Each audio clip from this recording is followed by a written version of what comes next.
Hello everyone, I welcome you all to the lecture 12 of this course. In this lecture, we are going to continue our discussion on the scrapers. So in the previous lecture, we have discussed about the operation of the scraper, types of the scraper, and we have also discussed about what are all the components of the production cycle of the scraper and the pusher, and how to estimate the cycle time of the scraper and the pusher. So in this lecture, we are going to discuss, or we are going to work out some problems on the estimation of the productivity of the scraper, and we will also work out some problems on balancing the number of scrapers and the pushers, which are the interdependent machines. So now let us work out the first problem on productivity estimation of the scraper. So a scraper with the assistance of the pusher is moving the dry earth soil having unit weight of 1660 kg per bank meter cube. So you can see that this is a conventional pusher loaded scraper. Here we are moving the material which is dry earth soil. Its unit weight is given 1660 kg per bank meter cube. So the volume is given in volumetric measure is in bank state, so that you have to clearly note it, and the swell factor is given as 0.8. So with the help of the swell factor, you can do the conversions, like from loose volume you can convert it into bank volume or vice versa. And you should know that the swell factor will increase by 10% due to pushing. Why is it? Particularly for the push loaded scrapers. Okay, for push loaded the scrapers, your swell factor increases by 10% due to pushing. So basically, you know that when the pusher is pushing the scraper, it offers more additional pressure, okay, to push more material into the bowl. Okay, so because of that additional pressure, what is happening? More and more material gets compacted inside the scraper bowl. Okay, so due to the compaction of the material inside the bowl, you can see that the unit weight of the material inside the bowl will increase. So that results in increase of your swell factor. Okay, so hope you remember what is swell factor. We have defined what is swell factor in the earlier lecture. It is a ratio of loose dry unit weight of the material by bank dry unit weight of the material. So particularly for the push loaded scrapers, your swell factor, the unit weight, will increase by 10% because of the additional pressure which we receive from the pusher to the material inside the bowl. Okay, so the material gets more compacted inside the bowl. Okay, and because of that, the swell factor will increase by 10%. So this we have to always remember. So even though the value is not given in the question, you should know that for push loaded scrapers, by default swell factor will increase by 10%. Now assume the rolling resistance of 50 kg per ton. For this particular haul route, the rolling resistance is 50 kg per ton. So if you want to convert it into equivalent gradient, you know that for 1% of gradient equal to 10 kg per ton. So this is the conversion factor which we discussed earlier, and this is valid for slopes less than 10%. For slopes less than 10%, we can use this. So 50 kg per ton, it's going to be 5%. Okay. Heaped capacity of the scraper is given as 23.7 meter cube. Okay. The expected load will be 95% of the heaped capacity. So that means, as we discussed earlier, we are not going to load the scraper to its fullest capacity. If we load it to the fullest capacity, it will result in, because of law of diminishing returns which we discussed earlier, it will result in decrease in loading rate after a particular time. Okay. So that is why your loading time will increase a lot. So the optimum loading time we have to follow for loading, which we can derive from the equipment manufacturer. Okay. So here the expected load capacity is given to be 95% of heap capacity. That means we are going to load the scraper only to 95% of the heaped capacity. We are not going to load it to the fullest. And the corresponding average loading time is 0.8 minute. The empty weight of the scraper is given in kg. The maximum rated load it can carry is 34,019.42 kg. That means this is the safe operating weight. safe operating weight of the machine. For every machine, the safe operating weight is given by the manufacturer. We are not supposed to load the machine beyond its safe operating weight. So that will affect the structural frame of the machine. It will abuse the machine if you are going to load it beyond the safe operating weight. It will affect the safety of the machine. So we have to check whether your load of material within your bowl is going to be within this safe operating weight. Okay, that's a very important check we have to do, because the material density will vary from type to type. So we have to carefully check for the given material what is the material weight. So whether it is within the safe operating weight, we have to check it. The efficiency factor is given as 50 minutes per hour, the job efficiency. So your machine is working for 50 minutes in an hour.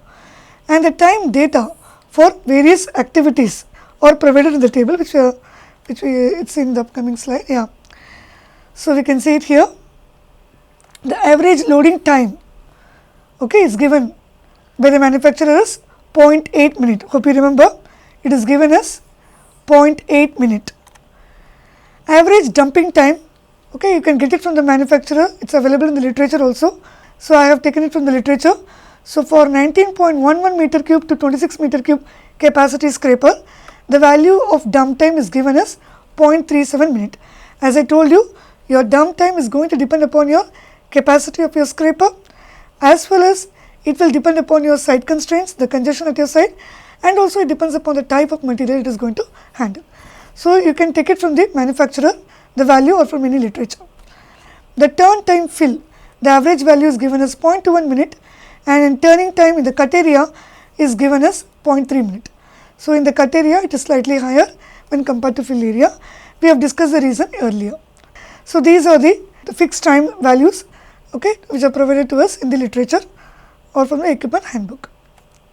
The other input data given is about the path, okay, about the haul route, about the haul distance and the resistance encountered in the haul route. So you can see this is a pictorial representation of the haul route. You have the cutting area, you have the fill area, this is your haul route. So you can see that for the first initial 500 meter, okay, 500 meter, it is upslope. You have a gradient of plus 5%. Then you have the 300 meter, you have a gradient of plus 3%. Then towards the end, you have a distance of 400 meter with a downslope of minus 3%. So since different sections in your haul route have different resistances, okay, particularly the gradients, so we have to do the estimation section wise or segment wise. So that is the reason we have split the haul route into different sections. So another important thing you have to note it here is the first 500 meter I have demarcated 60 meters separately. This is because when your machine starts, so when you are accelerating it, you need some time for accelerating. So immediately you cannot attain your desired speed. You need some time for accelerating and to reach the particular desired speed. That 60 meter is for acceleration. So this initial 60 meter, it is going to be at reduced speed only. The initial phase will be in reduced speed. So you can take it as approximately 50% of speed of this particular segment. You can take this speed of 60 meter as 50% of the speed of the 440 meter. So initially you need some time for accelerating. So that particular distance is 60 meter, and in this 60 meter the speed will be at reduced speed, and we have taken it as 50%. And similarly towards the end also, you can see that out of 400 meter, the last 60 meter you have to slow down your machine. So the time is needed for slowing down or decelerating. So that distance is 60 meter, and this distance 60 meter will be also at reduced speed.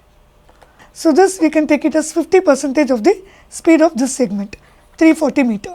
Okay, 50% of the speed of 340 meter.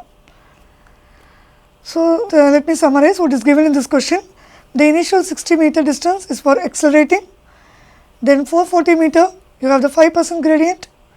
300 meter you have 3% gradient. 340 meter it is your down slope minus 3% gradient, and the last 60 meter is for reducing your speed, deceleration. So the details about your haul route is given, distance as well as the gradient percent, and you know the rolling resistance. Rolling resistance is already given to you. Okay, it will be given in the, it is given here. Assume your rolling resistance of 50 kg per ton, 5% for the haul surface. So the rolling resistance is uniform throughout. Only the gradient is varying in the haul route. Okay, that you have to note it. Then the hourly ownership and the operating cost of the machine.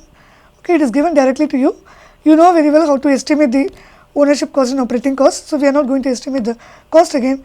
It's given as the input data. The scraper with the operator cost is rupees 4,500 per hour, and for the push tractor with the operator, the cost is given as rupees 5,600 per hour.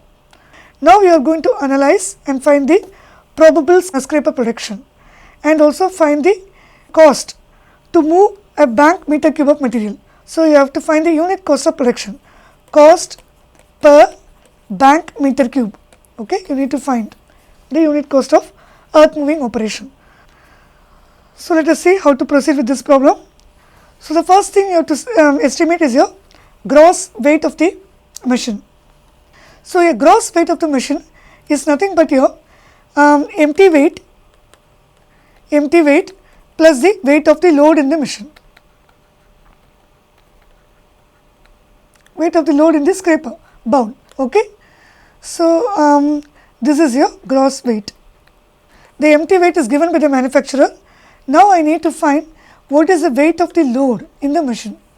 But I know what is the volume of your heaped volume of your heaped capacity of your scraper.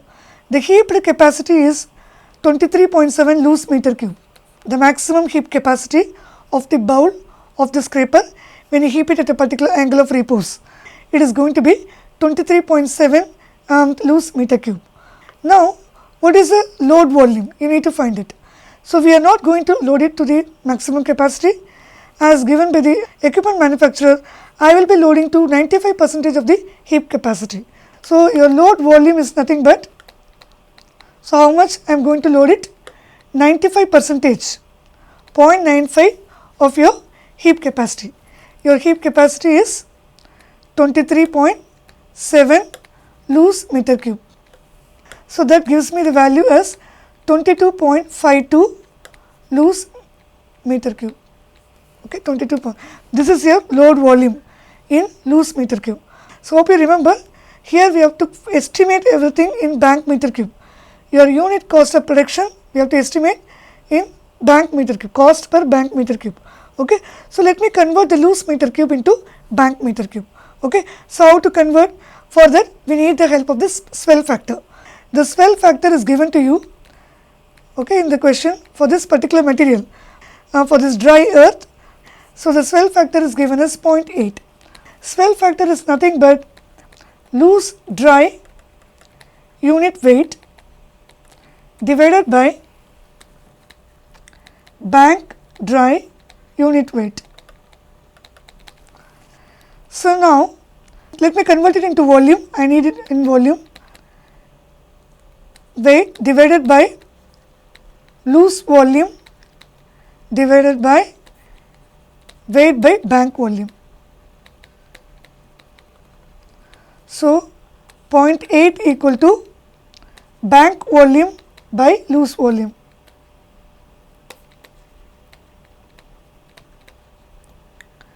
So now you can find your bank volume. Bank volume equal to 0.8 into loose volume. So load volume in bank cubic meter equal to your loose volume is 22.52 loose meter cube into the swell factor is 0.8. So now you have to increase the swell factor by 10% as we discussed earlier, because it is pusher loaded scraper. Because of the additional compaction effect in the effect on the material inside the bowl, your unit weight will increase. So you have to increase the swell factor by 10%. So that is why I have multiplied it by 1.1. So now you get the answer as 19.82 bank cubic meter. Okay, the load volume in bank meter cube is 19.82. So now let me estimate the weight of the load. Okay, weight of the load inside the bowl. Okay, after I estimate the weight of load, I have to check whether it is within the safe operating limits, that is also important. So, the weight of load inside the bowl, you know the volume in bank meter cube 19.82 bank meter cube multiplied by the unit weight of the material is given in the question. The dry earth soil have the unit weight of 1660 kg per bank cubic meter. It is given in the question. You know the material property 1660 kg per bank meter cube. So, when you multiply both, you will get the weight of load as 32,901.2 kg. So, that is what is derived here. Weight of load is 32,901.2 kg. So, let me check what is the safe operating weight of the machine as given in the question. It will be given by the manufacturer. So, the maximum rated load it can carry is 34,019.42. So, this is within the safe operating weight of the machine. Okay. Now, let me find the gross weight of the machine. Gross weight is nothing but your weight of the load plus the empty weight of the vehicle. So, weight of the load you have just determined 32,901.2 plus your empty weight of the vehicle is given in the question 43,944.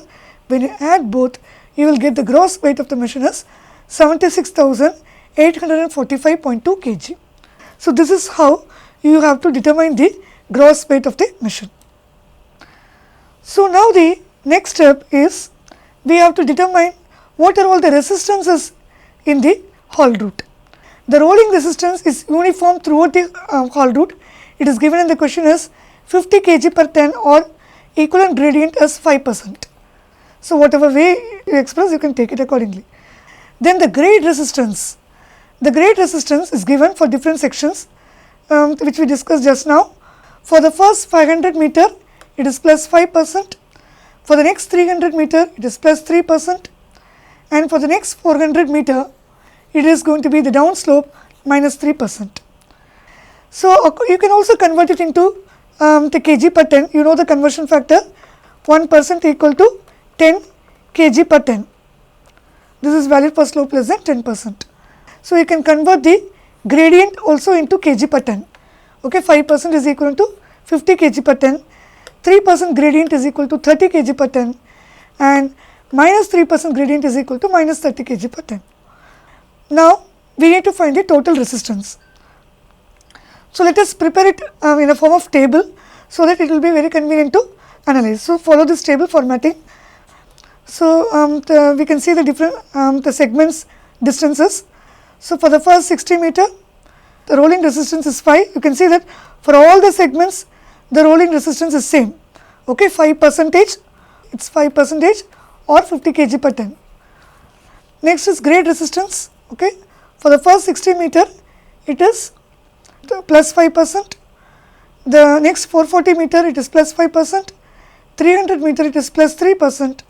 Then the 340 meter, you can see it is minus 3%. And the last 60 meter, you can see it is again minus 3%.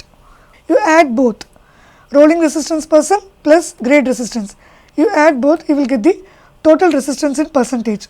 5 plus 5, 10, 5 plus 3, 8, 5 minus 3, 2. So, like that you add both. Now, you can also express it in kg per ton. Okay, just multiply it by 10. 10 into 10, 100 kg per ton. 8 into 10, 80. 2 into 10, 20. So, you can use either one of this, but I have expressed in both. So, that was about the haul cycle. Now, it is about the return cycle. Okay, the return cycle, you have to be very careful in analyzing the haul route. Okay, you know that now the machine is moving from this end to this end. So, whatever gradient we have discussed here in the haul travel, say here if it is plus 5%, in your return travel it is going to be minus 5%. Similarly, here it is plus 3%, in return travel it is going to be minus 3%. Here this is minus 3, in return it is going to be plus 3%. So, whatever it was upslope in your haul travel, in your return travel it is going to be downslope. So, accordingly you have to choose values and then estimate it correctly.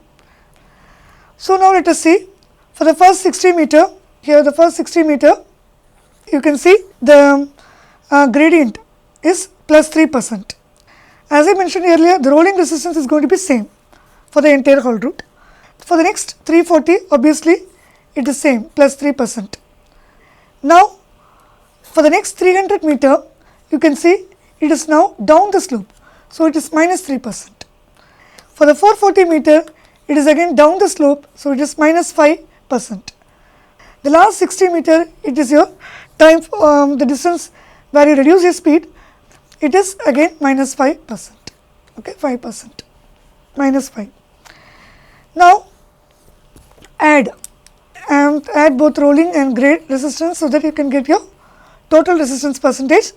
5 plus 3, 8, 5 plus 3, 8, 5 minus 3, 2, 5 minus 5, 0, 5 minus 5, 0. Now you can also convert the resistance percentage into kg per ton. Multiplied by 10, 80 kg, 80 kg, 20 kg, okay, 0 and 0. So now we have determined the total resistance in percentage as well as in kg per ton, okay, for the entire haul route as well as for the return route. So in order to determine the speed of the machine, I need the help of the performance chart, okay. So now with the help of the performance chart, if you know the total resistance, okay, and if you know the gross weight of your machine, you can calculate the speed of the machine as we discussed earlier. Now I need to determine the travel speed from the performance chart. The total weight of the machine is expressed in tons. 1000 kg equal to 1 ton, okay, accordingly you have to convert it into tons. So during the haul cycle, it is in loaded condition 76.845 ton. During return cycle, it is empty, so the empty weight of the vehicle is 43.94 tons. So you have already calculated your total resistance already in both percentage as well as in kg per ton. We have already determined in the earlier slide. Now using the performance chart, okay, hope you remember the performance chart. Either I can use the total resistance percentage, or I can use the rim pull value. So hope you remember, in the left hand side you have the, in the performance chart, in the left hand side you have the rim pull, and in the right hand side you have the total resistance in the percentage. In the x axis you have the speed. So based upon your different gear curves, we have discussed this already. We have to, based upon your total resistance, you have to find the speed of the machine from the performance chart. So this rim pull in kg, see already we have determined earlier for kg per ton. So according to the weight of your machine, so here the gross weight of the machine is 76.845 ton. So multiply the rim pull and kg per ton into the gross weight of the machine, you will get the rim pull in total rim pull in kg. So 100 into 76.845 gives you 7684.5. Similarly, 80 into 76.845 gives you 6147.6 kg. So this 80 kg per ton is converted into 6147.6. Similarly, 20 kg per ton multiplied by the gross weight of the machine, 76.845, it gives you 1536.9, okay, 1536.9 kg, total rim pull in kg. So you can do the conversion. So you use this total rim pull or total resistance, either of this you can use, and find the corresponding speed in the performance chart. So I have assumed some approximate values. Actually you are supposed to choose the, look for the correct scraper model number, okay, take the equipment handbook. In the equipment handbook, look for the particular model number, you will have the performance chart for the model number.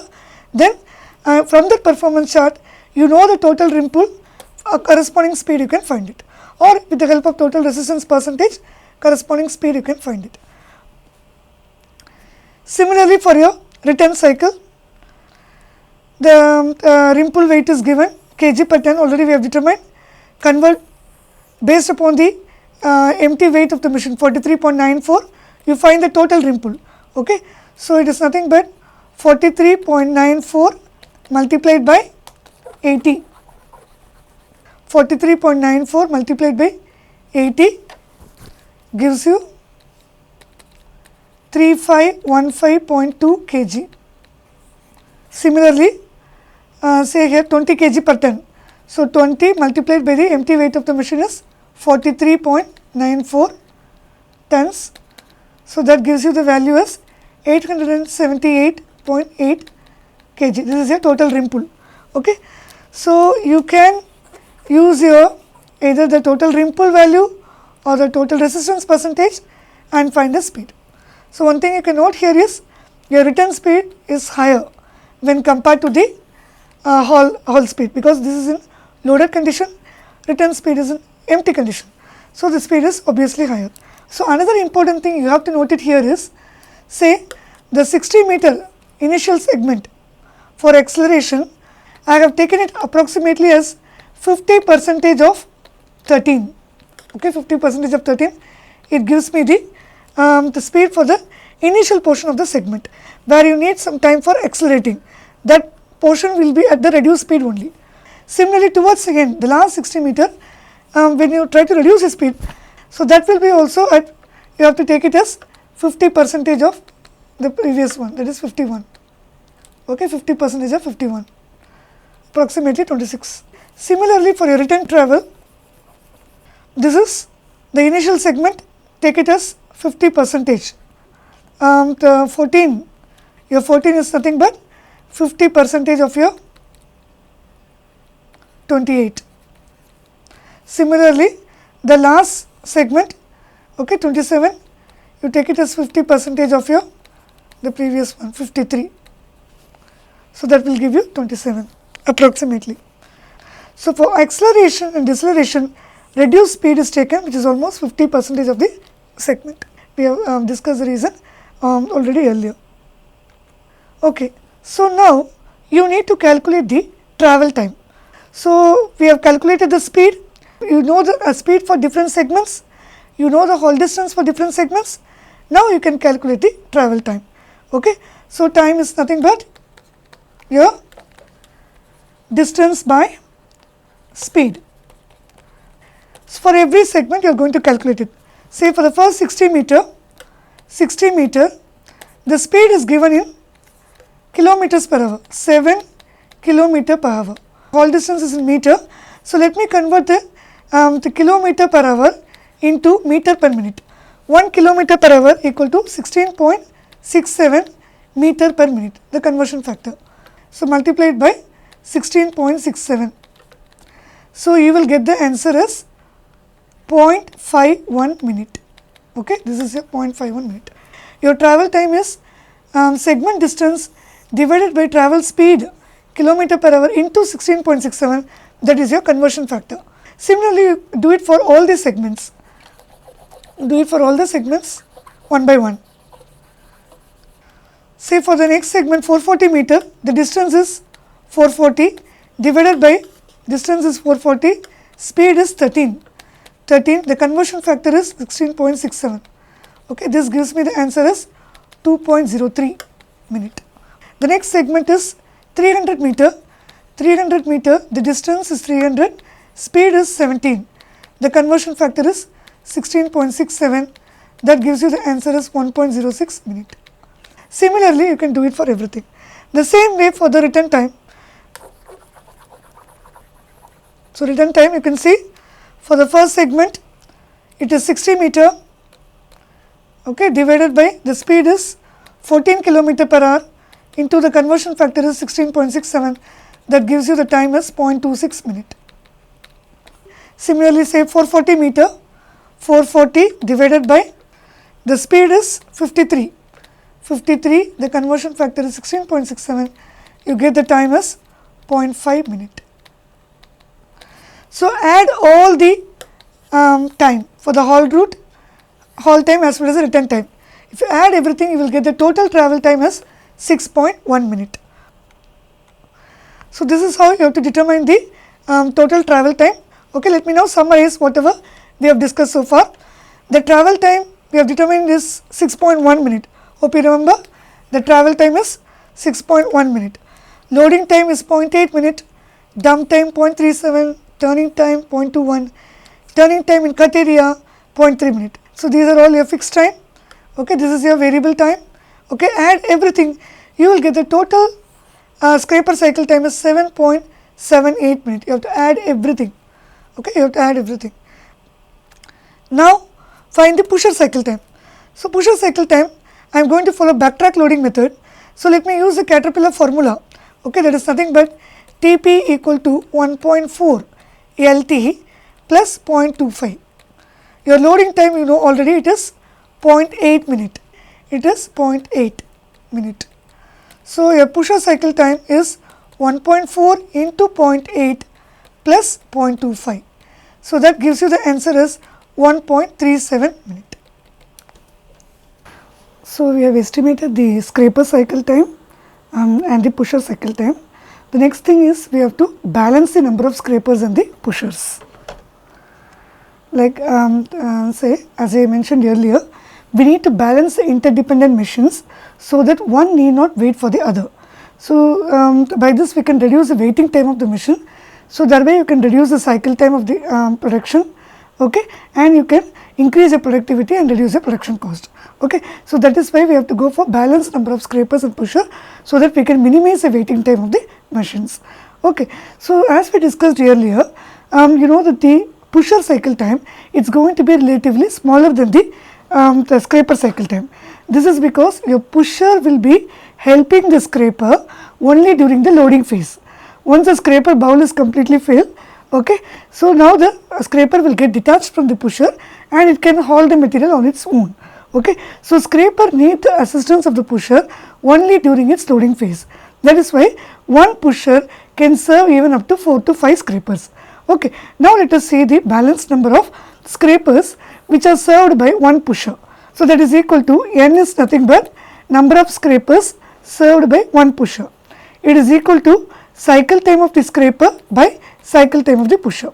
So here we have estimated the cycle time of the scraper as 7.78 minute and the pusher cycle time is 1.37 minute. So it is 7.78 divided by 1.37. 7.78 divided by 1.37 gives you the value as 5.68. So now the balanced number is 5.68. This balanced number indicates a level at which the production level of both the machines are same, scraper and the pusher. So it means both are working at their maximum production level. Okay, but it is not possible for us to go by 5.68 per pusher. So we have to round it. Since we get the decimal number, we have to either round it to the lower number or round it to the higher number. Either I can go for 5 or I can go for 6. So we have to work out the economics of both the cases. If I go for 5 scrapers, what will be the associated productivity and the unit production cost? If I go for 6 scrapers, what will be the production and the unit production cost? We have to work out the economics and take a call whether to go for 5 scrapers or 6 scrapers accordingly. Now let us consider the economics of going for 5 scrapers. So 5 in the sense you are going to use lesser than what is needed. Okay, you are assuming 5. That means you are going to use the number of scrapers lesser than what is needed. Okay, so when the number of scrapers are lesser than the balanced number, okay, so obviously scrapers are more critical. Okay, but your pushers will have the idle time. Okay, your pusher will wait for the scraper. Okay, so unless the scraper is available, you cannot complete the job. Okay, so here the scraper will be controlling the production as the scrapers are lesser in number, but the pusher will have the idle time. So now let us see the productivity in this case of n equal to 5 scrapers. How to estimate the production of the scraper? The volume of your bowl, okay, volume per load, you know the value already, 19.82 bank cubic meter. We need the unit production cost in terms of the cost per bank meter cube. That is why we have to estimate the production also in the bank cubic meter. So it is already estimated earlier, the volume per load, that is the volume of the bowl is 19.82 bank cubic meter, okay, the payload in the bowl. Now the number of scrapers is 5. In this case we have taken it as 5. The cycle time of the scraper is 7.78 minute and the job efficiency, the machine is going to work for 50 minutes in an hour. Okay, now you just multiply it, so and you will find it. So basically the volume per load is 19.82 multiplied by number of scrapers is 5. So divided by the scraper cycle time is 7.78 minute. So I need the production in bank cubic meter per hour. So let me convert this cycle time into hour divided by 60. Then the job efficiency, machine is going to work for 50 minutes an hour, so 50 divided by 60. So these two things gets cancelled. So the resultant value will be 636.89 bank cubic meter per hour. So this is your production if you go for 5 number of scrapers per pusher. Similarly, let us estimate for 6 number of scrapers. If n is greater than the balanced number, that means you are going to use more number of scrapers than what is indicated by the balanced number. In this case, scrapers will have the idle time. Scrapers are not critical. Okay, so the scraper will be waiting for the pusher. Okay, pusher is critical here. Okay, so unless the pusher is available, I cannot complete the job. Okay, so in this case, pusher will be controlling the production. Pusher cycle time is critical. So unless the pusher is available, I cannot complete my job. I have scrapers more than what is needed. So in this case, how to estimate the production? Production is pusher controlling. So the volume per load is 19.82 bank cubic meter divided by the cycle time of the pusher. Cycle time of pusher is 1.37 minute. Okay, convert it into hours divided by 60. Now multiply by the job efficiency, machine is working for 50 minutes in an hour. Let's cancel. So your the production will be 723.36 bank cubic meter per hour. So that's what is given here. So basically, when we use lesser number of the scrapers, scraper will be controlling the production lesser than the balanced number. When you are using more number of scrapers, in that case, pusher will be critical. Pusher, the cycle time will control the production. So that is how you have to estimate the production of the teamwork. So now we have estimated the productivity. Based on productivity, if I select, okay, obviously I have to go for 6 number of scrapers per pusher. Okay, because 5 scrapers is giving you 636.89, 6 scrapers is giving you 723.36 bank cubic meter per hour. So obviously 6 scrapers per pusher is giving you higher productivity. See, if you are more concerned about the productivity, if you have a very tight deadline, you have to finish the project faster. In that case, people prefer to go for the combination which gives you higher productivity. But very often we see that people are more concerned about the cost only. So people prefer for the combination which gives them minimum production cost. Okay, so that is why now let us compare the unit production cost associated with both the cases, and then let us make the decision. Let us now estimate the cost. How to calculate the unit production cost? Okay, so cost per bank meter cube. So it is nothing but your hourly cost by hourly productivity. Now how to estimate the hourly cost? Okay, already it is given to you as input data in this question, but you know very well how to estimate the ownership cost and the operating cost of the machine, which we have discussed in the earlier lectures. So in this problem, it is given to you that the hourly cost of the pusher is rupees 5,600 per hour, hourly cost of the scraper is 4,500 per hour. So including the operator cost, it is given to you. So now let us estimate the cost per bank cubic meter for the case of 5 scrapers and 1 pusher. So the pusher cost is given as 5,600 per hour, scraper cost is 4,500 for 1 scraper. So we are going to use 5 scrapers and multiply it by 5 divided by the hourly productivity for this combination is 636.89, that is 5 scrapers and 1 pusher. The productivity value is 636.89. Now the answer will be rupees 44.12 per bank meter cube or bank cubic meter. Now let us estimate the unit production cost associated with 6 scrapers and 1 pusher. So the cost of 1 pusher is 5,600, the cost of 6 scrapers 4,500 multiplied by 6 divided by your productivity of this combination is 723.36 okay, bank cubic meter per hour. So this gives you the cost as rupees 45.07 per bank meter cube. So if you are concerned more about your production cost only, in that case. Most of the cases people are concerned only about minimizing the production cost. So, in that case we have to go for the combination which gives you the minimum unit production cost. So, the combination of 5 scrapers and 1 pusher gives you the minimum unit production cost. So, let us go by this 44.12. Okay, the solution is we are going for 5 scrapers and 1 pusher. Okay, the associated production value is 636.89 bank cubic meter per hour, and the unit production cost associated is rupees 44.12 per bank cubic meter. So, this is how we have to estimate the productivity and the unit production cost for the pusher loaded scrapers. Okay. So, we need to balance the number, and for the balance combination, for the optimum combination we have to estimate the cost. Now, so let us work out the next problem on scraper. So, in this problem we are going to check whether the rim pull generated is sufficient for doing the desired job. Okay, whether the rim pull is sufficient. I hope you remember what is rim pull. The usable force or the tractive force at the point of contact between the wheel and the ground. Okay, whether the force generated is sufficient to do the required job or not, we need to check in this problem. So, here a wheel type scraper is given with rubber tires having struck capacity of 16 meter cube and heap capacity of 24 meter cube. Okay. So, hope you know the difference between struck capacity and heap capacity. So, we are interested in heap capacity only. Okay. The machine is operated on a firm sand for which the corresponding coefficient of traction is 0.7. Okay. And the rolling resistance offered is 2%. Okay. It is expressed as a percentage of gross weight of the machine.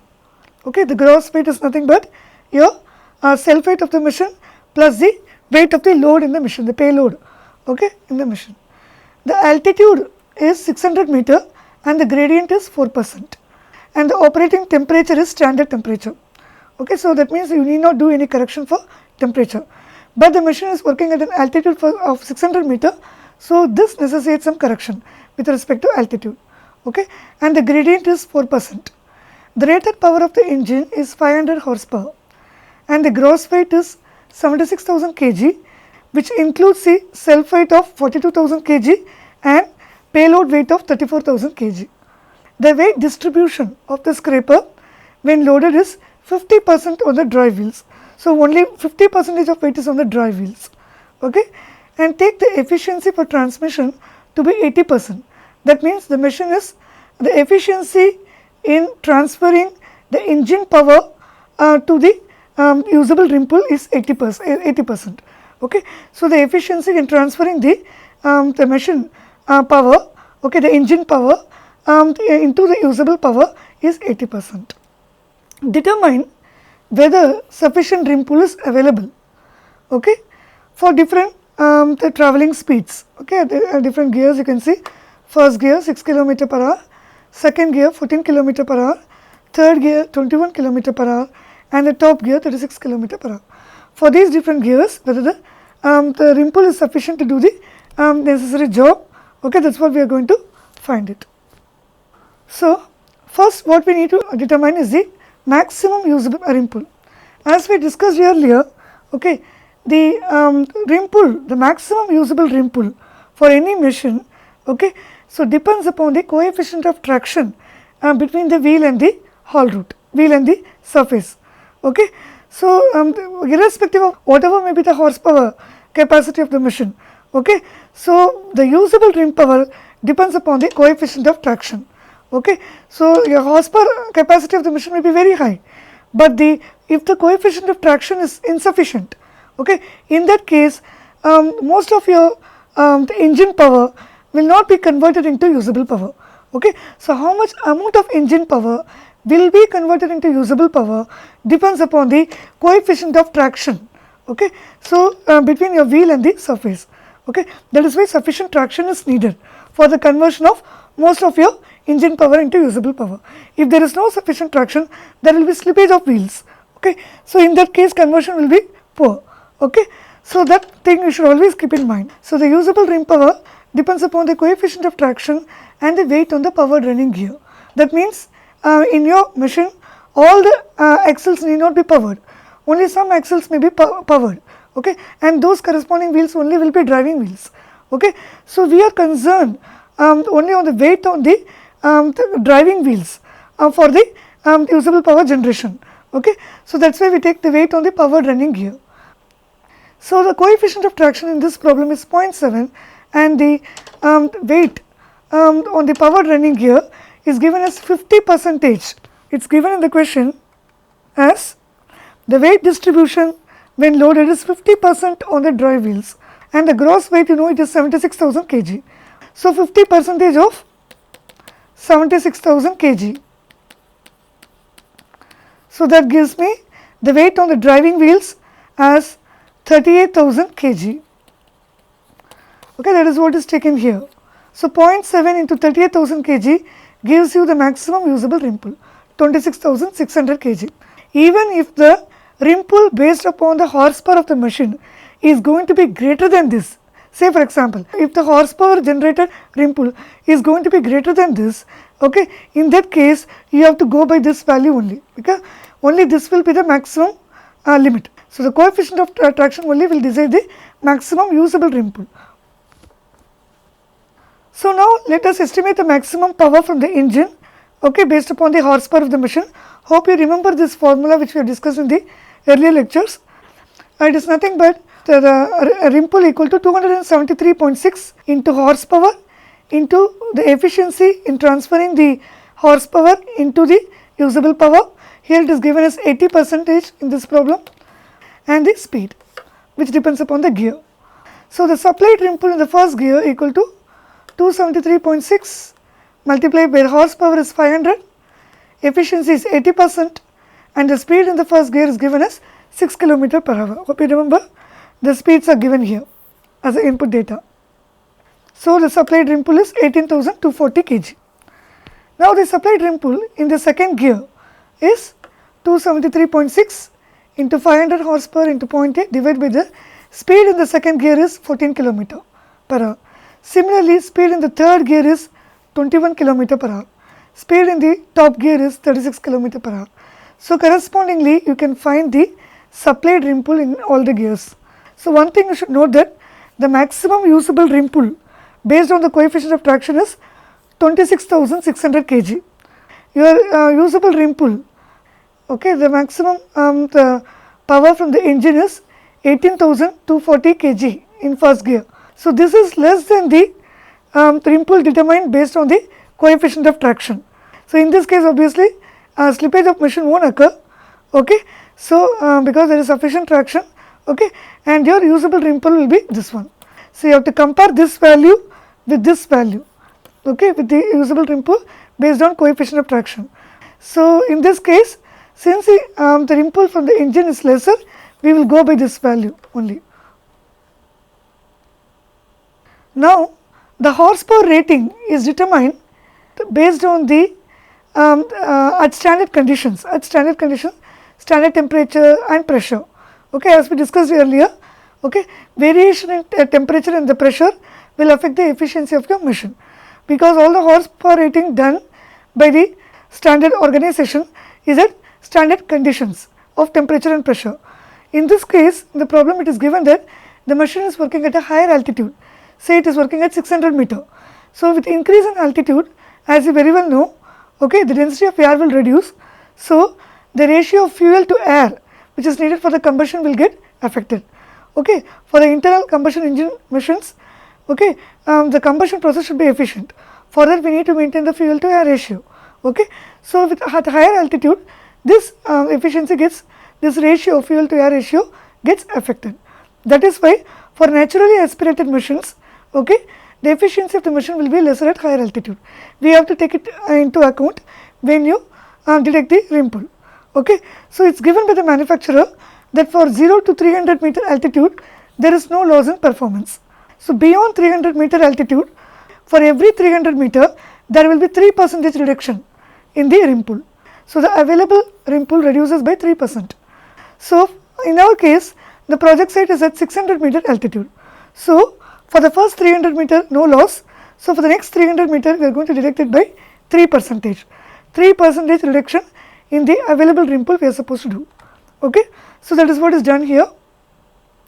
This is your supplied rim pull, okay, for different gears, and the deduction for 3%.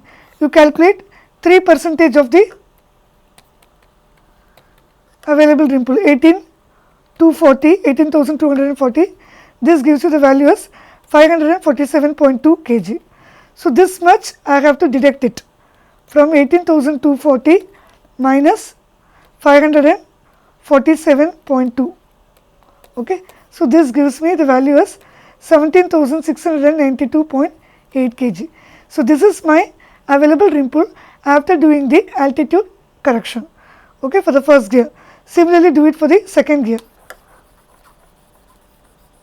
Second gear, it is going to be 3% of 7,817.14 kg. This gives me the value as 234.51 kg. Now, you are going to subtract this from this 7,817.14 minus 234.51 kg. This gives me the value as 7,582.63 kg. So, I have deducted the rim pull according to the altitude. Okay. So, this is the available rim pull for the second gear after the altitude correction. Similarly, do it for the third gear and the top gear. So, one thing to be noted is the supplied rim pull is 17,692.8 kg is lesser than the usable rim pull derived based upon the coefficient of traction. So, based on coefficient of traction, we have found that the maximum usable rim pull is 26,600 kg. So, based upon the rim pull based on the engine power, so we have found that it is 17,692. So, this is less than this. So, now the actual available rim pull is going to be 17,692.8 kg. The usable is 17,692.8 kg, and there won't be slippage of the wheel. So, because it is lesser than 26,600 kg, there is sufficient coefficient of traction. Now, we have determined the available rim pull based upon the horsepower of the engine, okay, given by the manufacturer, okay, and after that based upon the project site location, that is the altitude, we have done the altitude correction, and after doing the altitude correction, what is the available rim pull we have determined. Now, we are going to find what is the available rim pull, okay, after correcting for the underfoot conditions in the project site. Okay. So, as we discussed earlier, we need some rim pull to overcome the resistances in the project site, rolling resistance and the grade resistance. Okay. So, what is the required rim pull to overcome the grade and the rolling resistance? That is what we are going to see now.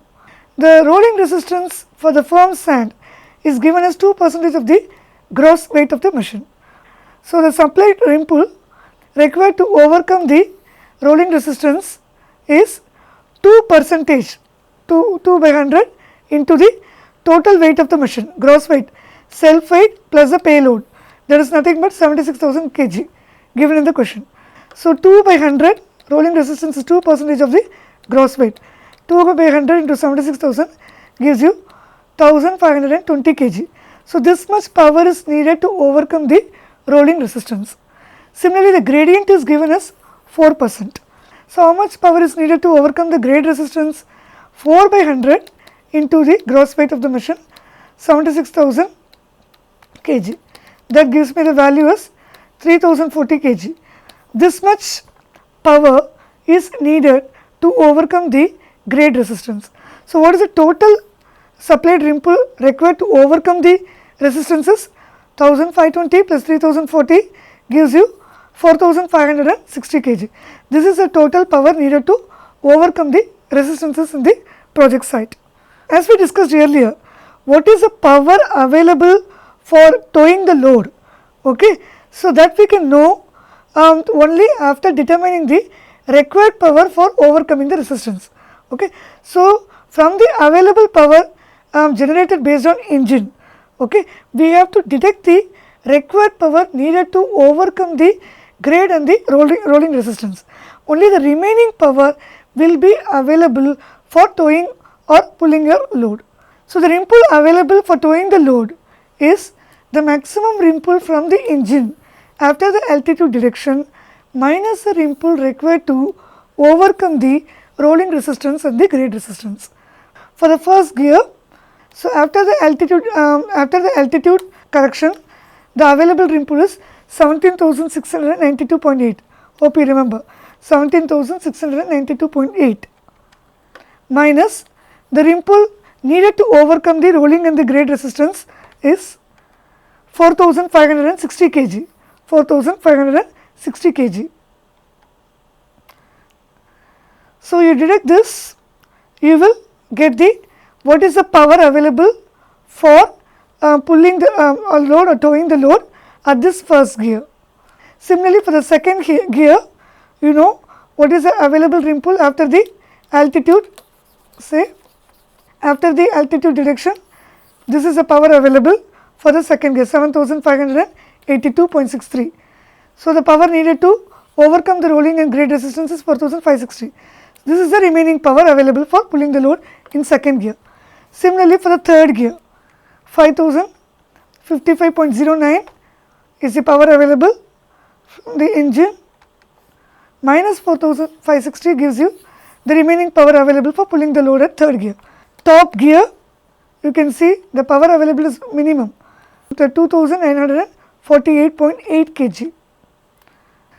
So one thing to be noted is in the top gear, the power available, the power generated by the engine is lesser than the power needed for overcoming the resistances, rolling and the grade resistance.